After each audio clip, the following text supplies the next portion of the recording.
All right. Okay. I think I'm going to turn it over to Carol. She does most of our workshops. She's awesome. She's out of our Orem office. So I'm going to let her go ahead and take it away. Okay, thanks, Heather. Yeah, we'll get going here. So, a little bit of housekeeping. As Heather has told you, I'll kind of remind you along the way a little bit too. And anytime that you want to comment, please put it in the chat or raise your hand, or I'll try to find your hand, but you can just say, hey, I have a comment. If I ask a question, this can be interactive for sure. I'll check the chat and we'll kind of discuss along the way. And I'm Carol. I'm in the Orem office, like Heather said. I'm a clinical mental health counselor. And my one of my certifications is CFLE, which is a certified family life educator, which I just love, which is my undergrad. And so I just really enjoy researching, teaching some stuff. I never knew I was going to enjoy that, but I do. So it's not what I set out to do for sure, but it just happened that way. So I am a little obsessed with books. My own website's called Paperback Connections because of that reason. So I always do these workshops, of course, and reference a lot of books and resources. So you take it further if you want. The problem with this workshop today on adult children is for the whole month, I search and I research and I read what's, and then I have my own experiences of therapy in my own kids. And so we'll keep this to a little more discussion today, because this has now become a bit of an issue, and statistically, which I'm going to show you in a minute, parenting our adult children has changed dramatically and very, very quickly, okay, in America in general. So let me tell you that I have it written down over here on a sticky note that I found 4 books. I ordered one, went through it, read through it, and I will not even reference it in this PowerPoint. So I might be writing a book about parenting adult children. I don't know, because there's not any, literally. And there's not a current one that I found that is just on this subject. Now, I'm reading several books. I have a couple sitting here. I have only about 3 or 4, if you've ever listened to my other parenting workshops, I have about 3, top 3, maybe 4 total parenting books. And there's thousands and thousands on the market, and there's some really good ones. I really go off research. Gottman, raising an emotional intelligent child, is, his research and his couples work and relationship work is almost 50 years now. Love and Logics has been around a long time. I do love Gary Chapman in the love languages, things like that. And Hold On to Your Kids. So this is an author that I'm listening to right now, Dr. Mate, but Gordon Neufeld is the main author on this one. And I don't even have this referenced in this PowerPoint, by the way. So I will put this in because I don't think I'm going to check. But I grabbed this one because this is one of my favorites. But these are all, attachments, under 12, lots of things, teenager stuff for sure. And my other favorite book is Brainstorm by Dan Siegel, and all of his work. That is all adolescent, but adolescent goes from now 10 to 26.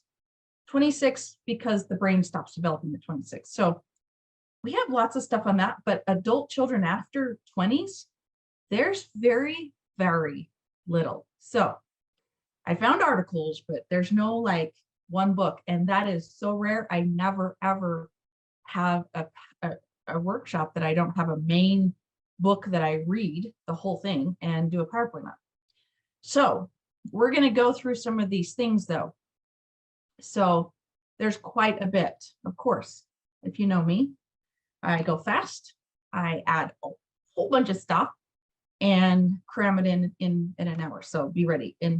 And you can just, that's why you get the PowerPoint, so you can go over it later if you want, right? But don't be afraid to chat questions. We're going to discuss a few things there. So first, we're going to, of course, do a little bit of education like I do, because we have to know definitions, and we have to know some stats, and we have to know the myths of the brain and some things like that. And we have to understand what coach and challenge is, because if we're going to coach and challenge our kiddos, we have to know what that is. We have to know what the toxic drama triangle is, because it's one of my favorite models. And how do you stay in your role as a parent? And then how do we set boundaries and limits? And then,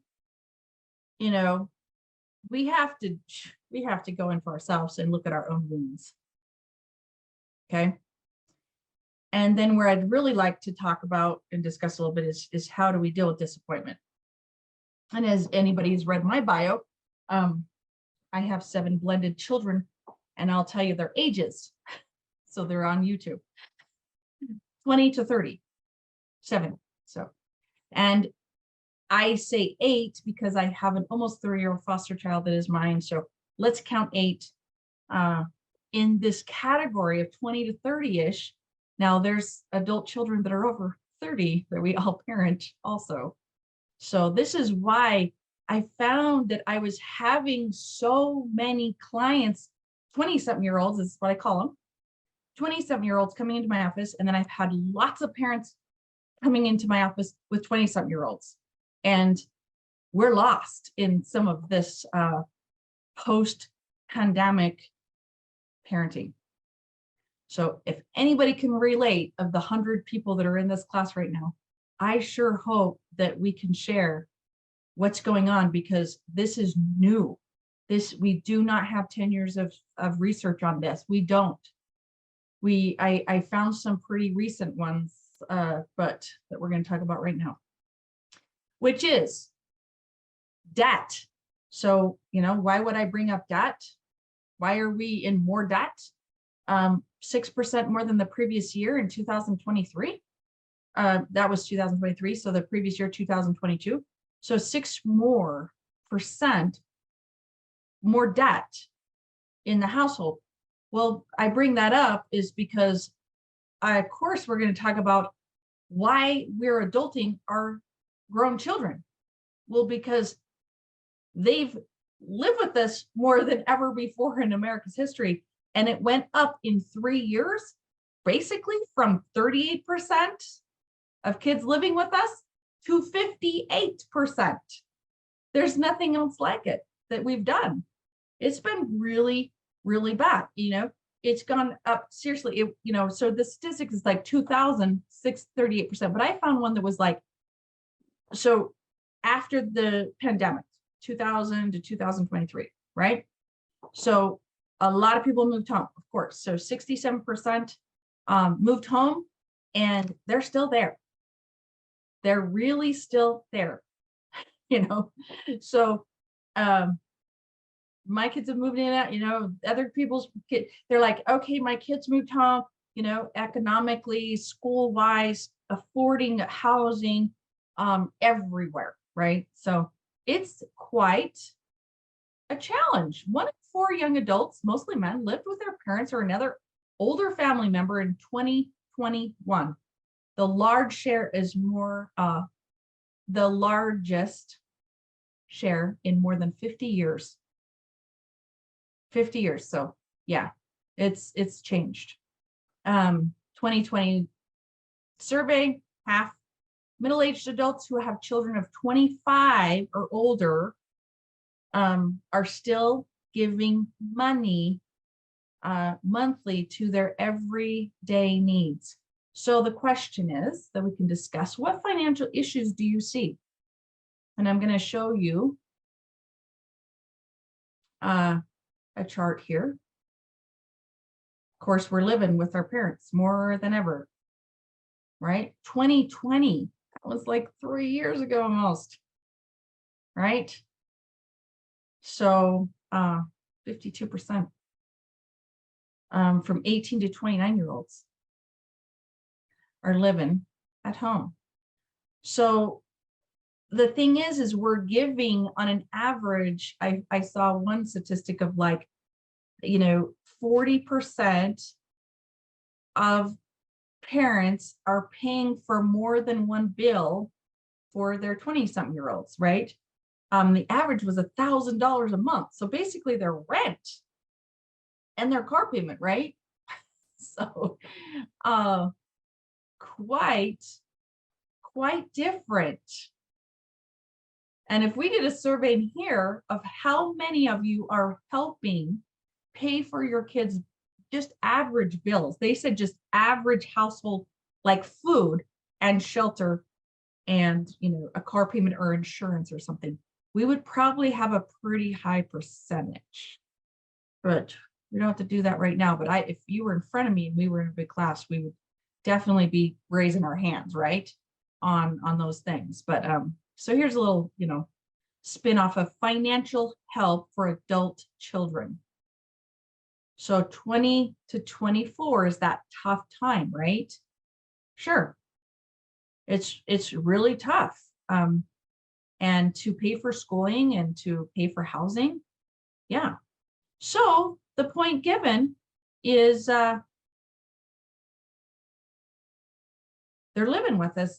And that means we probably are parenting them more than we ever have. So let's get to it. Someone says credit is too easy to get, and then they get in trouble. So then, yes, there is a lot of debt going on between this age, right? Of course, right? So this biggest part of the circle is from 20 to 29, right?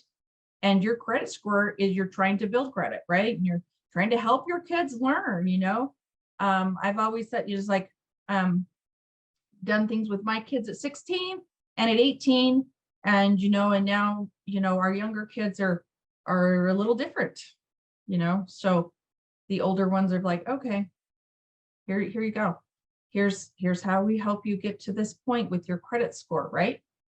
So tough stuff. Okay, so we have to first decide what kind of parent you want to be, and we're going to stick to, okay, when they were 18 and under, or the first 6 years of life, which is super, super important. 80% of the brain develops during that time. And that's when you develop attachment and bonding and everything. You want to be a pretty consistent parent through those younger years, right? So these are the ineffective ways. And these three appear, Gottman, Love and Logic's, these are just the names for each one in that order. So of course, disapproving, drill sergeant is Love and Logic, the permissive, right? Too soft, passive, over responsive, there's no reinforcement. And if you want to go back to Love and Logic's workshop, there's one on there on YouTube, on our YouTube channel already about this. And it goes through these two. And then it tells you how to be a Love and Logic's parent, which I think continues forever. So, but being permissive and lazy and helicopter parent down here is definitely where we've seen the trend go, which I call just your rescuer, right? So we're going to talk about that rescue role, right? But we're not the drill sergeants as we were back, 40s, 50s, 60s. So it's a little, it's really definitely changed. Okay, so this is what we want to focus on, right? It's just a consistency. Emotional coaching, one of my favorite parenting books and top 5 books for sure, in Gottman's author anyways, is Gottman's Emotional Coaching, How to Raise an Emotionally Intelligent Child. But here's an effective parenting style. This if we do this most of the time, you're going to raise responsible, self-concept kids, independent, healthy. We're going to talk independence. We're going to talk about that. Interdependence. We're going to talk about, define that a little bit. healthy social skills, emotional intelligence, of course, self-disciplined, and it's a win-win. It's just so there's these thinking words, and there's coach and challenge. There's clear natural consequences. We allow for failure, those kind of things. Nowhere, anywhere in here says tough love. Now we've heard of that. That's back to this. That's this tough love stuff. There's still some books out there, and the one that I found that was recommended in the reviews and everything, and that's what he talks about in Tough Love with your adult children, because it was parenting adult children. It was a book on just that, and it was very there's some other things, but it's okay. It doesn't, but that tough love mentality that we used to call, it's like constructive criticism. There's nowhere in research that shows that constructive criticism is healthy. Gottman has done 40 to almost 50 years of research about criticism. Doesn't work. So yeah, so it's difficult to balance this. So just stay with me, trust me. So there's just these thinking words and clear natural consequences works, but it's not tough love when you have natural consequences. Okay. So let's just talk about this for a second, of myths and shifts. So this definitely comes out of Dan Siegel's brainstorm, mostly. And if you want more on this, and I've got him referenced in the back, Brainstorm is the book. It's for the adolescent and the parent to read. So if you have adolescents and you're worrying about parenting your adult child, you read Brainstorm. It talks about pruning, the myths of raging hormones, the boundaries that we need to, push for attention, that kids need to push for attention. It's not true. Trauma doesn't affect the brain. Oh, absolutely it does. It actually changes your neural pathways in your body and your brain. Risky behavior is impulsive. These are all myths, right? The brain doesn't change or heal. That's a myth. Parents can control how an adolescent will become. That one's the hardest one. And I could show you, one of my TED Talks that is a really good TED Talk that I really don't like watching, because that's exactly what she proves. How we handle some of our situations doesn't mean that our kids will turn out or become a certain thing. And it's like, no. But that doesn't mean we parent, the wrong way, thinking that we're just gonna, like, oh, it doesn't matter if I'm a lazy parent, they're gonna just turn out the way they do. That doesn't mean that either, but it doesn't mean that our kids will turn out the way we want them. Has anyone found that out that's very disappointed that even our best efforts, our kids are going to make their own decisions? At our best efforts, doing the best you know how, the best the best you can. All our parents did. You have to believe that, hopefully. Because if you think that your parents did the best they knew how, then you're going to be a better parent. Because if we blame our own parents for everything, right? So, especially with adopted children, sometimes gene pools goes, okay, I can show you those gene pools. Listen to Ginger. If so it's like, let's see. There's one book I'm listening to that's the co-author of this, Dr. Mate, is called the myth of normal. That's what it's called. So it talks about genes. And if you really understand Body Keeps the Score and that book, you understand that environment makes a huge difference. So yes, master's degree, new job, but yeah, so So what if your child blames you for their problems? Oh, we're going to get into the next. We're going to get into that. Whoever just chatted that. What if a child blames you for all your problems? We're going to get into the toxic triangle in a second. But yeah, when you can't control them and they will become what they become, but hopefully we're going to have them attuned to us and not be peer oriented. That's what this book is about. Listening to your children. So if you have older children and you have younger children still at home, this is about attachment and peer oriented kids or parent oriented kids. So the thing is we have, so the shift is the risks and the rewards, the listening to the peers, focus on independence, but increasing dopamine. So this is what's happening with the adolescent. Their brains pruning, they're listening to their peers. They don't listen to the cons, they only listen to the pros. And that is why they have risky behavior, because that's just what they do. Their brain has the most dopamine times 3 than any other time in their life. They have energy and movement, and they're supposed to have motivation 10 to 26. That's why we have risky behavior and drive too fast. Dan Siegel talks about that in his book. So, but they have the best immune system, but the highest risk of death. So, yeah, right? Okay, so let's do a little bit of understanding dependency, independent, interdependency, codependency, and counterdependency.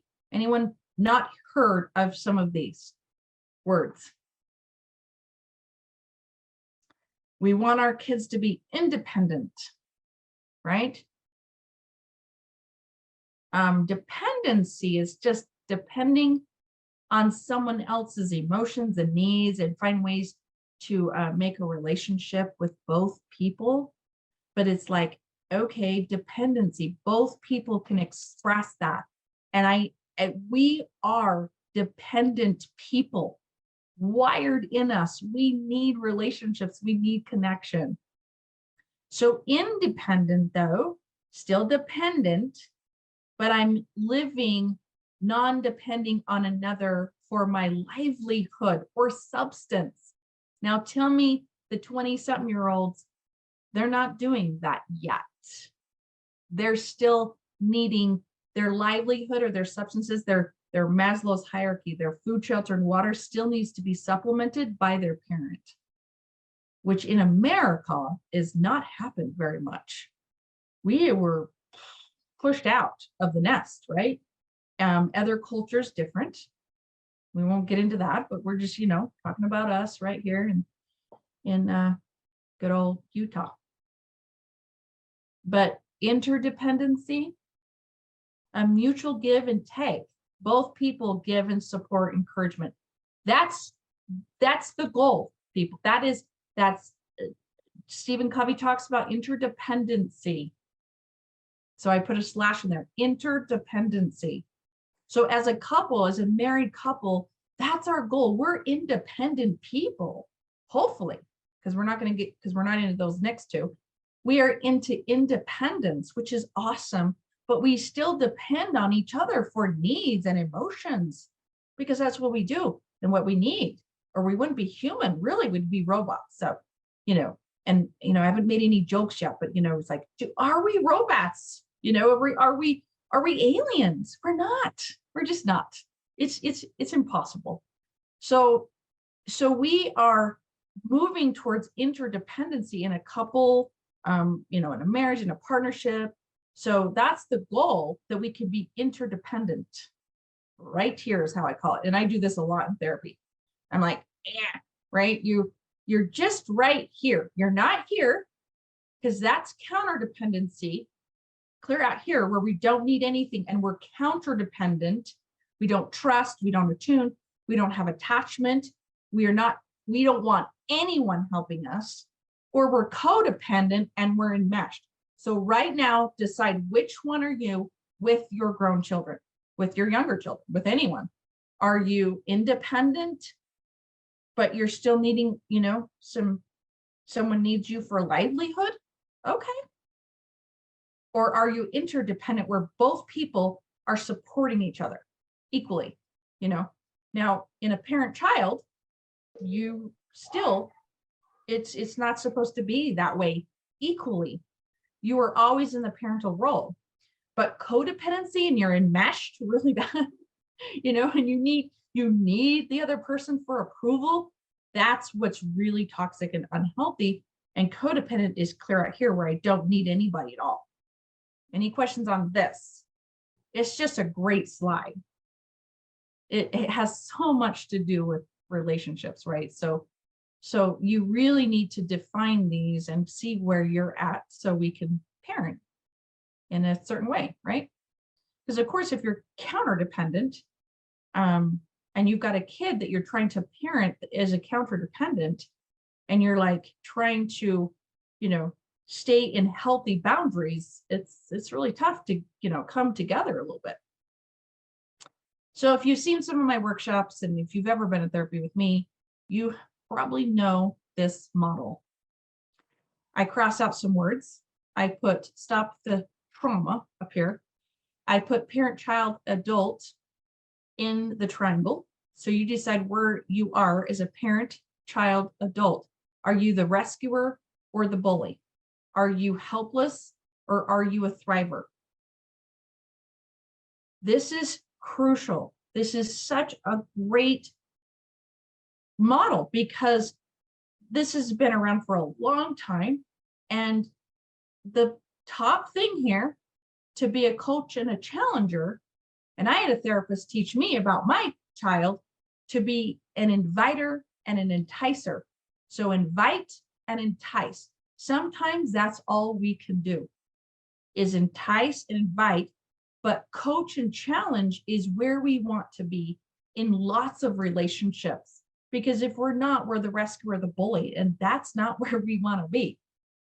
Because it says, you need my help. You're not okay. I'm nice and I will fix you. That's a rescuer. A bully is, this is your fault. You're not okay, but I am. So I'm going to tell you what to do. I'm going to be critical. I'm going to blame. I'm going to point the finger. I'm going to put the victim down in its place. I'm going to be bossy and domineering. And it doesn't work being a parent that way.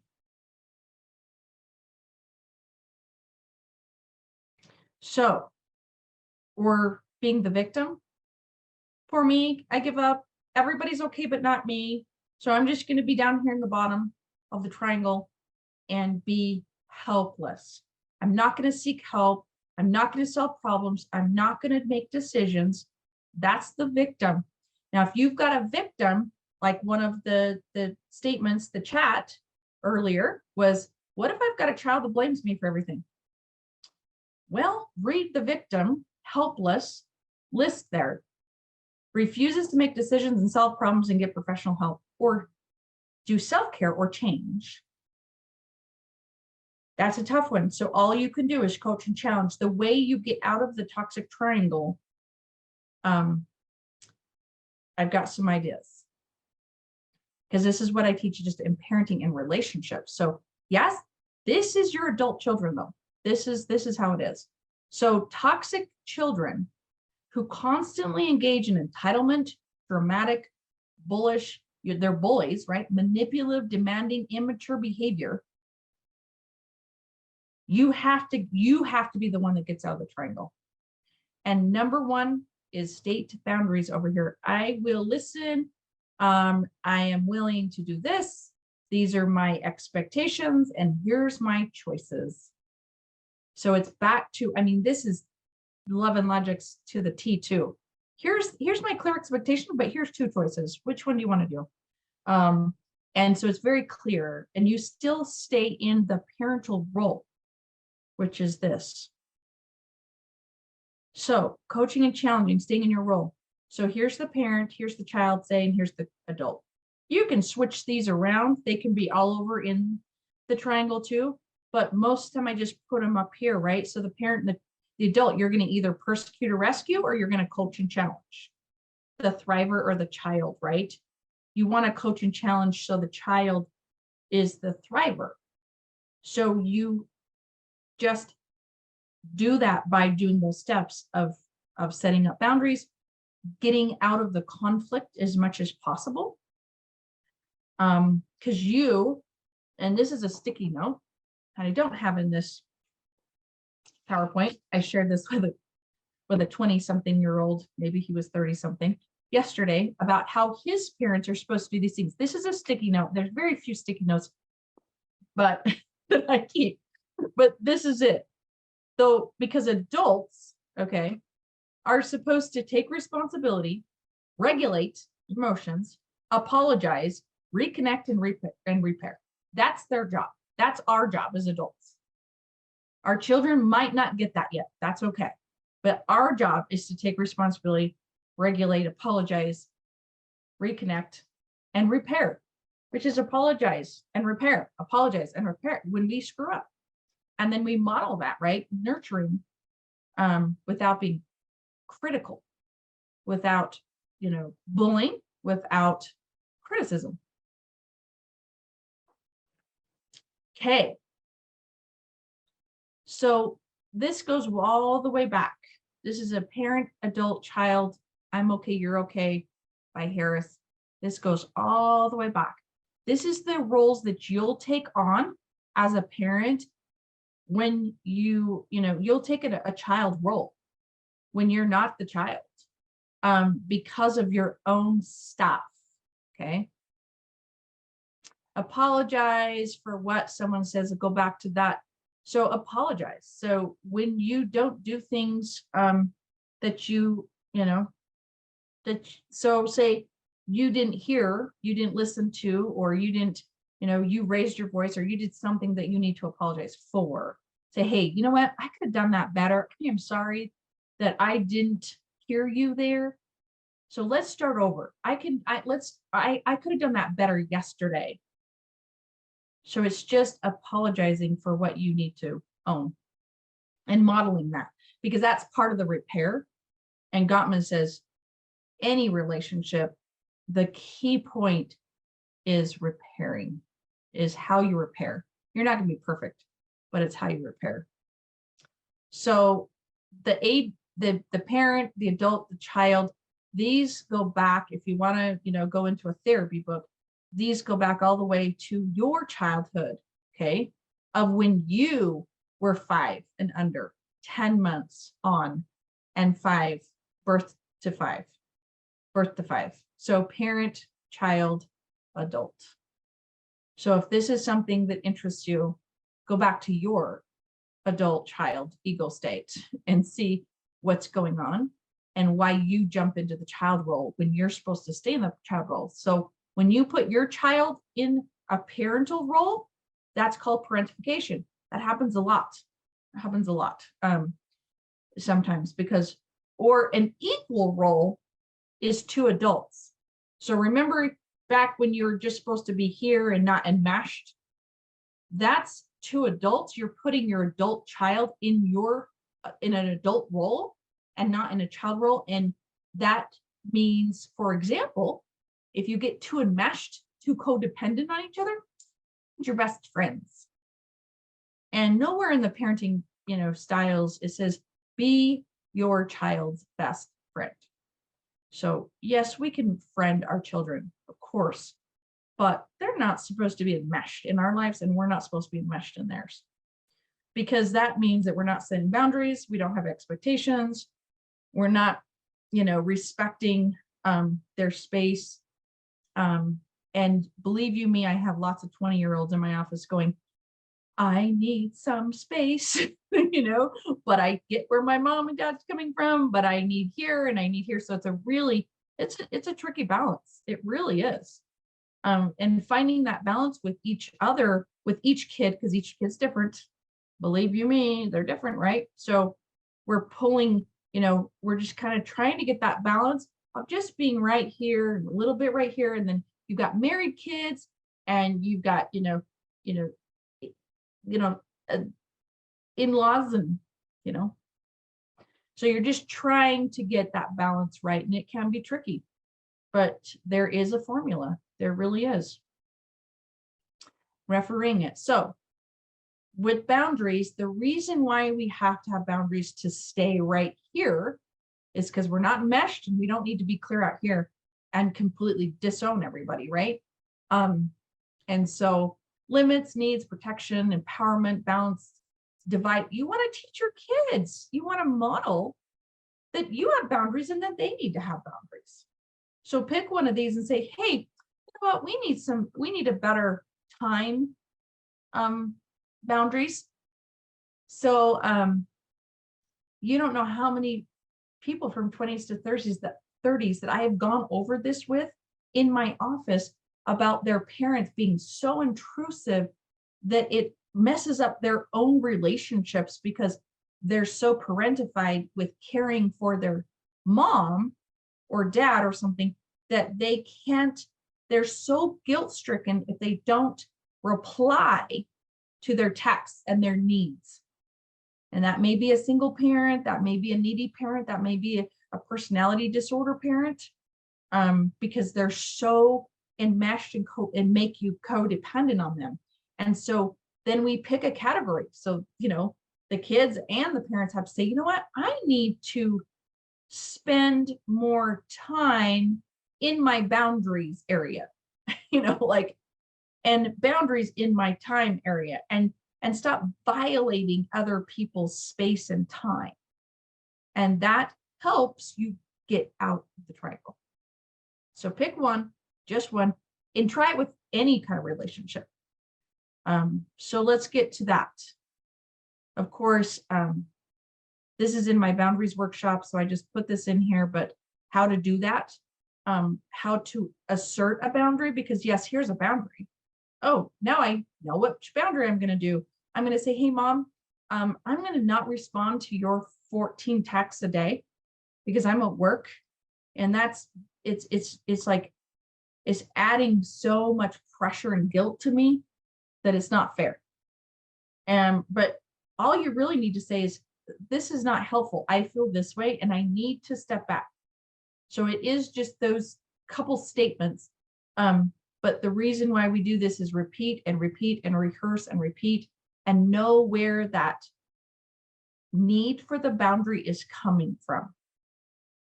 So you have to know your secondary emotion of, this is overwhelming to me, mom. That's a secondary emotion. I need to step out of feeling guilty every time you text me, right? So just go through some of these lists and see where you're at. So let's discuss about what our own wounds are. So we're clear on parenting, so we can get out of the triangle and parent our kids in a little bit more of a coach and challenge. Okay, you follow me so far? How to be more coach and challenge. And then there's the deep stuff of like, well, how much do I financially help my kids? How much do I rescue them? How much do I coach and challenge them? Wait, I'm rescuing them. Oh, but I'm coach and challenging them, but they keep on sucking me dry, right? And, you know, it could be a lot of things. And, you know, of course, we can get into severe toxic behavior of stealing, lying, drug addicted kids, and that really tough situations where you're trying to help someone. But in general, you've got to look at your own stuff and look at the differences of your culture and your child's. We came out of the pandemic unfocused, completely unfocused, robbing us of so many things, of everything that we knew was normal to a point. College kids were completely turned upside down. Most of them quit school, or were going in their pajamas, right? I had, you know. So what happens when you just lose joy for parenting? It's such a struggle. So what happens? And what's your highest joy you want to receive from parenting? And when is it time to pull out of rescuing? Well, right now, because rescuing does not help, but coaching challenging does. So go back to that triangle and find out what the differences is in rescuing. So remember, rescuing, I need to change that. Rescuing is I'm going to do things for you that you can do for yourself. Now, with exceptions, if you've got a kid completely ill, completely depressed, like really anxious kid, really mental health issues, then we need to do some therapy, right? And we need to find some help. But once in a while, am I going to do something for my kiddo that she can do for herself? Absolutely. But it's not out of need or codependency, or I'm going to coach and challenge her to make sure she has her knowing that she knows that I know she has the ability to do what she is set out to do and can do. So your emptiness is yours to fill up. If we're trying to get it filled up by rescuing and feeling, because we only rescue if we have guilt. If we're in a guilt-stricken parenting style, we're going to rescue a lot. And that's going to not fill us up. I promise you it won't fill you up. And that is Running on Empty book. If you want more on that, on how to heal your own wounds, Running on Empty talks about your own parenting style because of your parents and how they emotionally possibly neglected you, and how to do it different with your kids so you don't emotionally neglect your kids. And I've got that referenced in the back too. So just another example of how to be okay. If I'm okay, you're okay. You're in this flow. I can trust that you are capable. I'm trusting that I'm capable, but I'm going to have some limits. We've got to have more limits and letting them take responsibility in some of those things, right? Without tough love, it's just, there may be some natural consequences. But there's no need for rock bottom. There's no need. I've worked with some offenders. There's no need to go to that level of tough love if it can be avoided. But it's not necessarily rescuing either. So it is once again, it is a really tricky line to be balanced in that, right? So let's get to some discussion on how to get through some of this parenting stuff in a positive way, and then learning and understanding what the other way is, which is a fixed mindset, which is a rescue. And this is just the difference between growth and fixed mindset parenting. And once again, one of my, maybe about my fifth or sixth of, if you're talking about just the section of mindset for Carol Dweck, this book it talks about how to be a growth mindset parent and how to stay in the challenges and how to do that. We thrive in challenge. Once again, you're going to produce a thriver if you stay out of rescue and persecution, and you have higher standards, and failure is okay and it's temporary, and there's going to be some natural consequences maybe, right? It's not tough love to let your kid get their car repossessed. If that's what we've already done, we've already made a car payment, we've made a car payment, we've done this, we've done that. So don't get me wrong with like not having some limits, and then you have a boundary and saying that's the last time, and if you need to get that car repossessed, that's what's going to happen. And that's going to be really challenging and a really big natural consequence to not being able to afford what you bought, or getting a different job, a second job to pay for it. So we thrive in challenges, though, We view challenges as opportunity of growth and learning, and we coach the intelligence and the talents of the kid. You have talents. I know you can learn through this. If we don't, we say, oh, the world's against you. We avoid challenges. We just rescue. So this is a rescue, and this is a coach and challenge side. So that's why this is in there. It's very, very similar, right? So someone asked a good question about co-signing to help establish credit and letting it get repossessed impacts on the adult's credit. Yes. So that's where you have to say, wow, I've co-signed, I've made that. And would I let my kids know I repossessed the car and I sell it on my own? If I co-signed, no one's ruining my credit. No way. So that's a little different, I would say, right?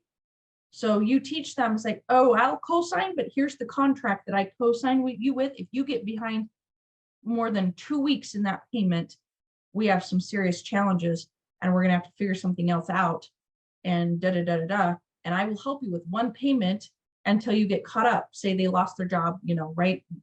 Everybody went through so much the last 2 years.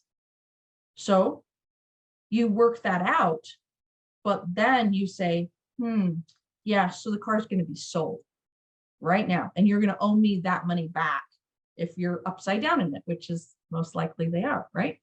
So just going through those pros and cons and going through the challenges and sitting down and being very clear with the boundaries and limits. That's a good example, right? It's like there's like all kinds of different scenarios that we're going to have to face.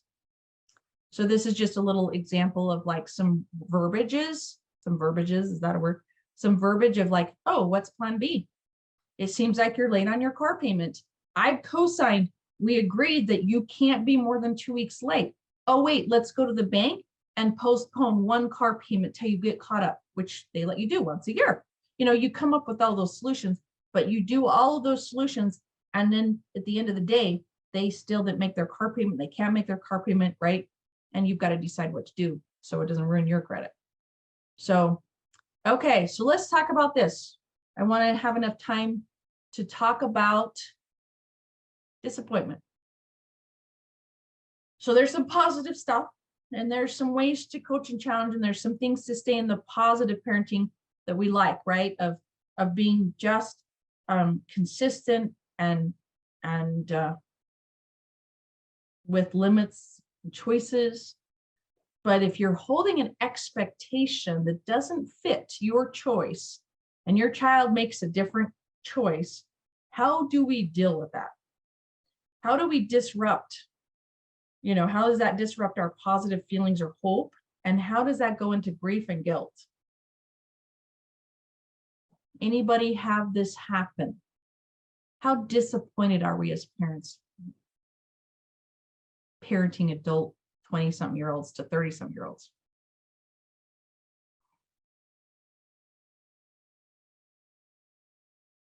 Anybody been disappointed yet? They want to share it? You can put it in the chat and I won't call out your name, but how are our choices and our value system displaced, it's called, onto our kids? So I have to lower my expectations.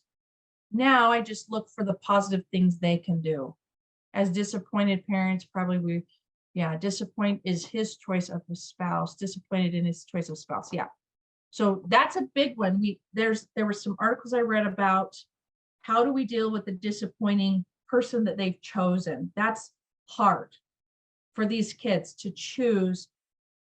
We've gotten like 3 or 4 of those comments of choosing a boyfriend or a narcissistic, husband or spouse or wife or whatever. And then they go against what you have taught them or what you believe is right for them, right? Have to accept that everyone has their free agency, including our kids. And we don't really even have a right how they turn out after their brain prunes and we let them fly the nest, right? So the first picture I had up on, the top 10 things that we were going to talk about on how to deal with our adult children was a geese with a baby geese on their back in the lake. Did you notice that? That's what I thought of, is putting, we put our kids on our backs and we float and we help them and we teach them and we push them out of the nest. Hopefully if their brain prunes, if their brain doesn't prune, this is, Daniel Siegel, if their brain doesn't prune, they eat oatmeal in our basement until they're 36 and they don't leave. We want them to prune. We want them to have the dopamine and the risky behavior without dying, literally, because suicide rates are so high in that time. And we just want the best for them. But if it disrupts our guilt and our grief and our choices, it's like, so, and then we project, it's called, or displace our grief, our disappointment on our kids. That is where we go wrong.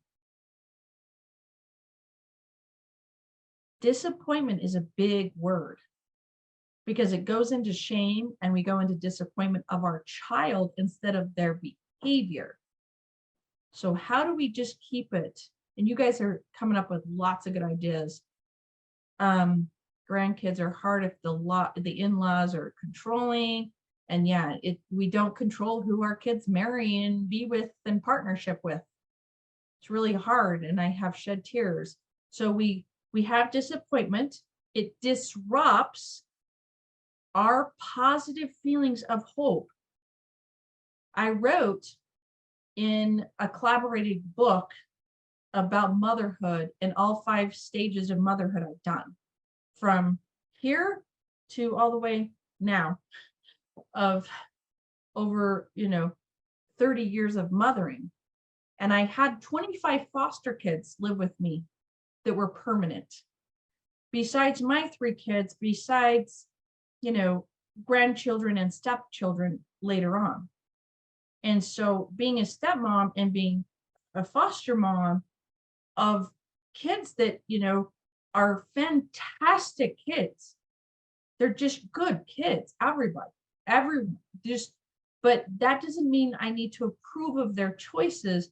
But if it disrupts my positive feelings of hope or my ability to see them as human and in a growth mindset, to see them in that way, that's my problem. That is my dealing that I've got to clear.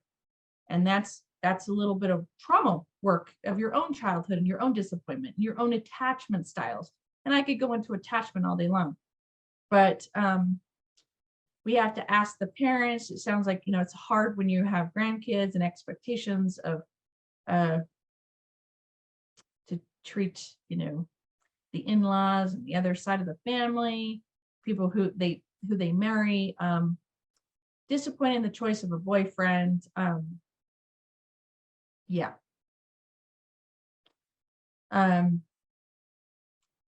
There is someone says maybe, one of my kids has, is pretty narcissistic. That gets into tough stuff. I've had grown kids and parents come into my office, and I, in one of my private practice settings, I had 7 grown children and 2 parents, 7 they were all over 30. And wow, it was really great to do therapy and family therapy with them, because that's where we get some healing done and some misunderstandings out of the way, too. But so there's lots of disappointments in a lot of different areas, right? That your kids can't get it together, and they can't just have the motivation to do things themselves. My adult child has a history of depending on family members or significant others for housing. Recent family members have rescued my child. Yeah. So if you don't rescue them, what's society doing? That's the book I'm reading about, how the myth of normal is our societal issues that are adding to this, that's not helping us be better parents, in quotes. So that's really tough when someone picks up the slack and starts rescuing right? That happens with other siblings, actually. That's happened a lot where I've seen where the other siblings come in and rescue when you're still parenting the 18, 19-year-old child. And you're like, excuse me. So the older kids come in and sweep in. That's parentification, super toxic, super unacceptable. So what do you do with this unacceptable disappointment? So when we have a personality disorder, that's very, very challenging. You can, a lot of times walking on eggshells, and it's really hard to have a relationship, go back to a healthy relationship, parent-child, when one's a victimization. There's usually, if there's a deep victimization, that bottom of that triangle, usually there's some sort of personality trait that is really hard to have a conversation with, to even have a conversation with of a boundary, let alone a relationship. So just watch this part, right? Just watch it. How do we hold our expectations and watch how it disrupts our positive feelings or not? So then we're over here under the cloud, right? Okay, so just some ideas, a few more ideas here. This is just a slide on family connection ideas that I have in a family values workshop that you can watch. Mandatory family fun. Family dinner is still number one scientifically. So you have the right to have rules in your home. Can I repeat that? You have the right to have rules. I don't care how old your kids are. If they need to clean the bathroom once a week, they need to clean the bathroom once a week. If they need to not bring substances into your home, because that's against your rules, they do not bring substances into your home. But then this is another PowerPoint. Maybe we need to do part 2 of when children of adults, adult children, violate our boundaries. That's part 2, right? And the most popular workshop that's on our YouTube channel is Boundaries with Toxic People. So you can watch that. Now, someone just asked real quick, I'll answer that, of what if someone's suicidal and they're threatening? That is a victimization issue, and they're down there and they're stuck and they need help. You need help, and you've got to get. Now, Blomquist, you can get in with family therapy. The thing is about insurance is family therapy is not covered with insurance. You can't get family therapy and have your insurance pay for it. So Blomquist can say, hey, come in as a family. I'm a family therapist. I want every single person. I don't care if there's 9 of you in my office all at the same time. I'm that way. So yes, go to the Blomquist Hell YouTube channel. Just go to YouTube and put in Blomquist Hell, H-A-L-E, and it will come up, and there's 120 videos on there of every subject that you want, and we just keep adding to them. And this one will go on there next week. So we're kind of out of time. So I'm going to hold it here. Did we get through all that? Celebrate the growth mindset. How do we celebrate that after dealing with disappointment? Go into the growth mindset. And then you could send your kids off to fly. Enable or disable, or enable or able. I didn't talk about that very much. We kind of skipped over that, but go back into your PowerPoint. Hope this was helpful. Anything else that we need to cover?